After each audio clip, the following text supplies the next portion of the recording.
Nothing is impossible. Britain की महान Olympic coach Harry Andrews ने सन 1903 में कहा था कि 1 मील की दौड़ का रिकॉर्ड 4 मिनट से ज़्यादा का है और इसे भविष्य में तोड़ना किसी मानव के लिए असंभव है। लेकिन क्या आप जानते हैं कि सन 1954 में रॉजर बेनिस्टर ने इस दौड़ को 3 मिनट 59.4 सेकंड में पूरा करके विश्व रिकॉर्ड को अपने नाम कर लिया। इतने वर्षों में कई दहाकों ने प्रयास किया, लेकिन सबके दिमाग में बस एक ही बात थी हैरी एंड्रयूज की, कि वही असंभव वाली बात कि कहीं न कहीं उसके खटकती रहती थी, जिसके कारण से वो असफल होते गए। लेकिन रॉजर बेनिस्टर ने पूरी दुनिया के सामने यह साबित कर दिया कि ब्रिटेन के महान ओलंपिक कोच का यह कथन असत्य है। इस दुनिया में कुछ भी असंभव नहीं है। और यही नहीं, 10 साल बाद एक स्कूल के लड़के ने इसी दूरी को 3 मिनट 59 सेकंड में पूरा करके विश्व रिकॉर्ड को अपने नाम कर लिया। क्योंकि जब यह स्कूल जाने वाला लड़का ट्रैक पर दौड़ा तो उसके मस्तिष्क में ब्रिटेन के कोच की बात नहीं थी, बल्कि उसके दिमाग में सिर्फ ये बात थी कि एक इंसान तोड़ सकता है इस रिकॉर्ड को, तो मैं क्यों नहीं। If one can do I can do, nothing is impossible. इस दुनिया में असंभव कुछ भी नहीं है। इंसान अगर किसी चीज़ की चाहत रखता है तो उसे पा सकता है, बशर्ते उसकी चाहत के साथ में उसका कठिन परिश्रम होना चाहिए। किसी ने बिल्कुल ठीक ही कहा है, जहाँ चाहा है वहाँ रहा है। तो जी राधे राधे, राम राम जी। इसी पॉजिटिव थॉट के साथ शुरुआत करते हैं आज के दिन की। तो मेरी प्यारी सी यूट्यूब फैमिली का स्वागत है रचना शर्मा ब्लॉग्स में। तो मेरे आज दिन की शुरुआत हो चुकी है। मैंने सुबह उठ के और इन बच्चों को चाय दूध पिला दिया। मैंने खुद चाय वाई ले ली है और उसके बाद मैंने यूवी को नहलाया। नहलाने के बाद मैं इसको तैयार कर रही हूँ। इनके मैंने लंच तैयार कर दिया है और लंच में मैंने यूवी के लिए बनाया है पराठे और आलू की सब्ज़ी बनाई है। बाकी फ्रूट में इनके एप्पल भेज दूँगी। बोलता है मम्मी फ्रूट में कुछ भेज देना मेरे, तो मैं इसके फ्रूट में एप्पल भेजूँगी। और इसको मैंने दूध पिला दिया। अभी सुबह का नाश्ता करवा दिया है इसको मैंने। और इसके बाद में मैंने इसको अभी तैयार, ड्रेस बाद में पहनाऊँगी तेरे को, तो मैंने इसको अब ड्रेस पहनाई है, इसके टाई वाई। और इसके सर्दी के कपड़े रात को ले आई थी मैं, तो सर्दी के कपड़े फिर मैं इसके लाई। तो इसमें इसके एक आया था स्वेटर अंदर पहनने के लिए और उसके ऊपर आया था इनके ब्लेज़र। तो ये ड्रेस लेके आई इसके, क्योंकि इसको नई स्कूल में डाला था तो इसके पुरानी पहले स्कूल में पढ़ता था उसका भी कोट रखा हुआ था, लेकिन फिर नई स्कूल में डाला तो इसका नई ड्रेस का लाना बहुत ज़रूरी हो गया था। तो मैंने इसके थोड़ा सा 1 नंबर बड़ा ही लेके आई हूँ। क्या है कि फिर अगले साल तक फिर इसके थोड़ा छोटा हो जाएगा, इस वजह से मैंने इसके 1 नंबर बड़ा लेके आई हूँ। तो इसकी बाजू को उलेटना ही पड़ेगा। रात को लेट तक लेके आए थे, 9 साढ़े 9 बज गए थे लेके आए थे जब, जो इस वजह से फिर मैं इसको रात को उलेट नहीं पाई। अब दिन में आएगा उसके बाद में इसको अंदर की साइड से फोल्ड करके और कच्ची सिलाई मार दूँगी इससे, जिससे क्या है कि छोटा रह जाएगा, बार बार में उलेटने की ज़रूरत नहीं पड़ेगी, बच्चा भी परेशान नहीं होएगा। तो मैंने उसको समझा रही थी, मैं कहा यूवी ये आज तो इस तरीके से इसको उलेट के चली जाओ और फिर दिन में आएगा जब जाके मैं इसको अच्छे से फोल्ड करके और इसको वो कर दूँगी, जब अच्छा काम हो जाएगा तेरे। फिर इसने सॉक्स पहन लिए और इनके वही नारियल का तेल डालती हूँ, तो कि सर्दी की वजह से नारियल का तेल जम जाता है, तो मैं इसके गर्म करके लेके आऊँगी वो तेल। और मैंने इसको बोल दिया कि अब तू सॉक्स पहन लेना, तो ये सॉक्स पहन लेगा और फिर मैं कर लूँगी तेल गरम। तो इसको तेल लगा के, क्योंकि खुद भी लगा लेता है तेल ये, लेकिन क्या है कि ये लगाता है ना तो आधी जगह कहीं जगह लगा पाता है, कहीं नहीं लगा पाता, छोटा बच्चा है ना, इस वजह से। तो कोशिश तो करता है ये कि मम्मी मैं कर लूँगा, मैं अपने आप से कर लूँगा, बोलता है मेरे को मम्मी मैं अपने आप से तैयार हो जाऊँगा, लेकिन फिर भी मेरा मन नहीं मानता है, ये अच्छे से प्रॉपरली तैयार नहीं हो पाता है। इस वजह से फिर मैं इसको है ना तेल वेल की मालिश तो सिर में मैं ही करती हूँ इसकी हमेशा, जिस वजह से। नहीं तो ये छोटा सा जब इसके बिल्कुल मुंडन करवाए थे तो इसके बाल बड़े हो गए थे, तो ये 3-4 साल की उम्र में इसका मुंडन करवाए थे, तो इसके बड़े बड़े बाल भी थे, इतने भूरे ब्राउन बाल थे इसके कि मैं तो दिमाग ख़राब हो जाता। मैं सोचती कभी ये बात कि कहीं इसके हमेशा ही एनी टाइम ऐसे भूरे बाल नहीं रह जाए इसके कहीं, तो फिर भी है ना ऐसे दिमाग में रहता था। लेकिन फिर इसका मुंडन करवाया। मुंडन करवाने के बाद मैंने 1-2 बार इसका जीरो मशीन फिरवाई इसके सिर में। फिर उसके बाद में मैं इसके नारियल का तेल, जब से स्टार्टिंग से नारियल का तेल डाल रही हूँ इसके में, तो नारियल के तेल के अच्छे से मालिश करती थी तो इसके बिल्कुल ब्लैक बाल आ गए यूँ ये। जब जाके मेरा टेंशन ख़त्म हुई, मैं कहा अब इसके ब्लैक बाल आ गए, नहीं तो छोटा था बिल्कुल ब्राउन बाल थे, अब जाके इसके अच्छे बाल आए, अच्छे सिल्की भी बाल हैं और अच्छे हैं बाल। तो अब मैंने उनको तैयार करके स्कूल भेज दिया है। तो अब मैं निकाल लूँ झाड़ू। वैसे सुबह उठते ही मैं निकालती हूँ, लेकिन सुबह उठते ही निकालती हूँ मैं किचन की निकालती हूँ ओनली, और हॉल की निकालती हूँ। बाकी कमरे में इनमें बच्चे सोए रहते हैं, तो फिर मैं कमरों की झाड़ू नहीं निकालती हूँ इस टाइम पे। तो मैंने बिस्तर झाड़ दिया था पहले ही, और छोटे यूवी गया जाने के बाद में फिर मैंने बाबू को थोड़ा बहुत नाश्ता वास्ता करवा के, और फिर वो उसको क्या आज छोटा बाबू जल्दी उठ गया था, इस वजह से फिर उसको मैंने सुला दिया है वापस कंबल उड़ा के। तो मैंने कमरे का डस्टिंग वस्टिंग करके और झाड़ू लगा दिया है। अब मैं किचन में आज फिर दोबारा से झाड़ू लगाऊंगी। बच्चा तैयार करने के बाद में बच्चों को तैयार करते हैं, जिसके बाद में ये स्कूल चले जाते हैं ना, तो उसके बाद में ही अच्छे से झाड़ू लग पाती है भाई, हाँ अब अच्छे से अपन काम करेंगे।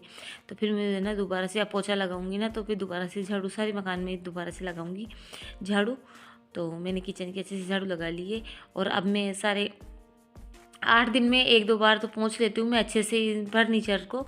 ऐसे तो रोज़ ही साफ़ करते हैं, लेकिन मैं सोच रही थी मैं कहा आज अच्छे से इनको अच्छे से साफ़ कर लेती हूँ, जो ड्रेसिंग को, अलमारी को और बेड को, इनको मैं अच्छे से क्लीन कर लूँगी। कपड़े को थोड़ा सा हल्का सा गीला करके और फिर मैं उससे साफ़ करूँगी, तो उससे क्या अच्छे से साफ़ हो जाता है ये। तो अब मैं इसके पोछा लगा दूँगी सारे कमरे में इनमें। तो अभी सर्दी का टाइम है, तो वैसे ही बीमार होने का जैसे डर रहता है। तो मैं तो सभी अपनी यूट्यूब फैमिली से ये बोलती हूँ कि सब सर्दियाँ शुरू हो गई है अब, तो अच्छे से सब अपना ख्याल रखें और अच्छा अच्छा खाए पिए, जिससे क्या है कि शरीर में गर्माहट रहे और सर्दी नहीं लगे।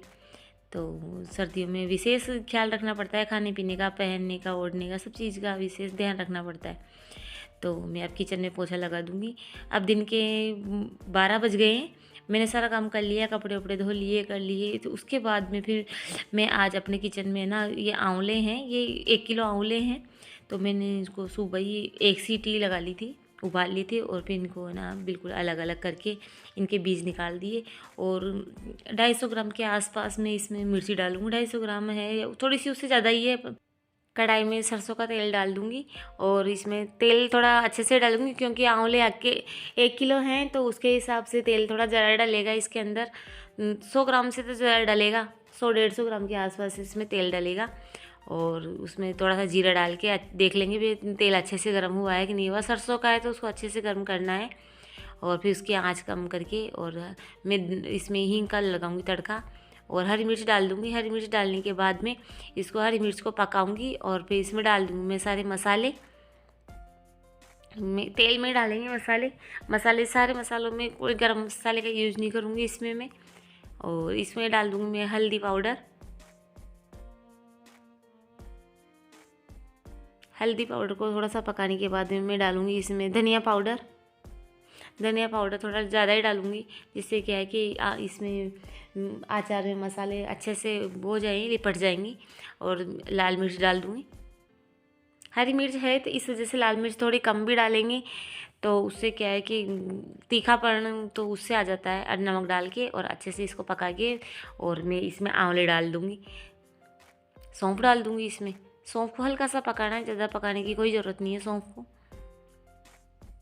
बस हल्का सा पका के और इनको आंवलों को डाल देना है इनमें।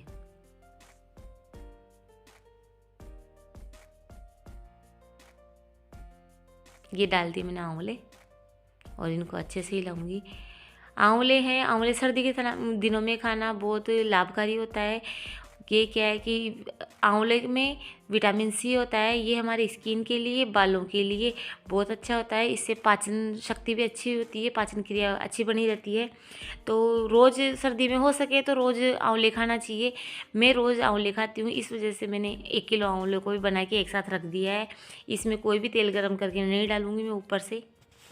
तो तैयार हो गया है मेरा आंवले का अचार। और अब दिन के बज रहे हैं 3 सवा 3 के आसपास। तो मैंने कल ही रात को है ना, इसका कल किया था, 10-12 दिन की मलाई इकट्ठी हो रखी थी, तो उसको मैंने मिक्सर ग्राइंडर में ग्राइंड करके, और फिर मैंने घी निकाल लिया था, मक्खन निकाल लिया था।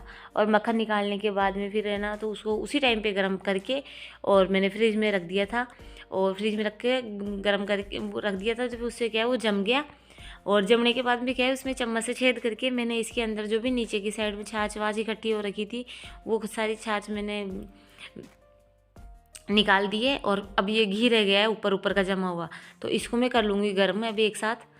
मैं इसको मलाई को गर्म करके घी नहीं निकालती हूँ। और क्या है कि कई लोग क्या करते हैं कि मक्खन निकालने के बाद में भी उसको बार बार में गर्म कर उसको उसी टाइम पे लंबे टाइम तक गर्म करते हैं, जिससे क्या है कि घी में भी स्मेल आने लग जाती है और जलने की सी बदबू आने लग जाती है उसके अंदर।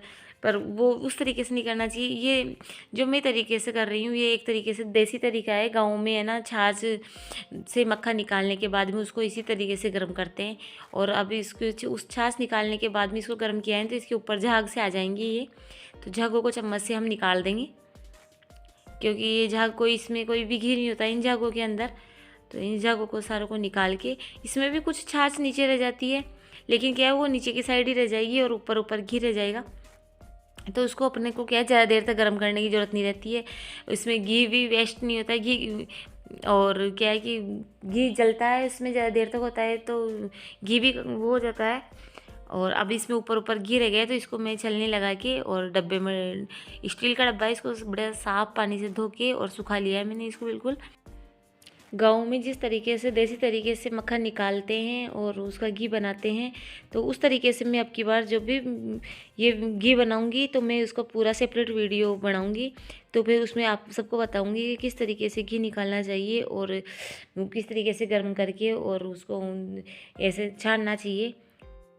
आज के ब्लॉग में बस इतना ही, फिर मिलेंगे अपने नए ब्लॉग में नई सोच और नई उमंग के साथ। अगर आपको मेरा ये छोटा सा प्रयास पसंद आया हो तो इसे लाइक ज़रूर करें और आपका एक प्यारा सा सजेशन दें जिससे मैं फॉलो कर सकूं और अपने ब्लॉग को आपके अनुरूप बना सकूं।